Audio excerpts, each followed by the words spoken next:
רצף קבוע לכל האורך, מושכת כבל ממרחק אדיר. קשה לראות כל כך, אני אתקרב לכיוון הכבל רק בשביל לראות.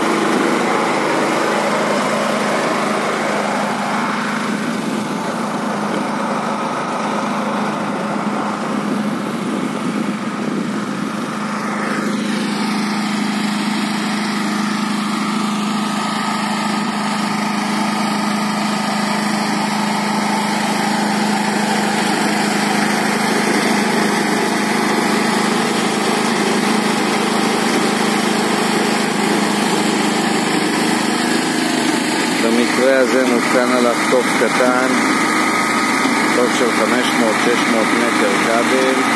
אפשר להרכיב עליו כמובן את התופים הגדולים יותר, שאפשר לגלגל עד 2,000 מטר, אולי אפילו יותר.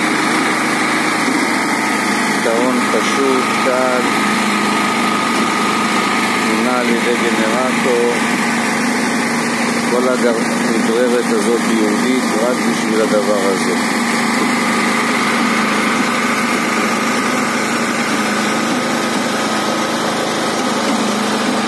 לא ניתן לראות את הקצה של הכבל, אבל הוא אי שם ליד הגבעה שאתם רואים ממול, מרחק של 1.5 קילומטר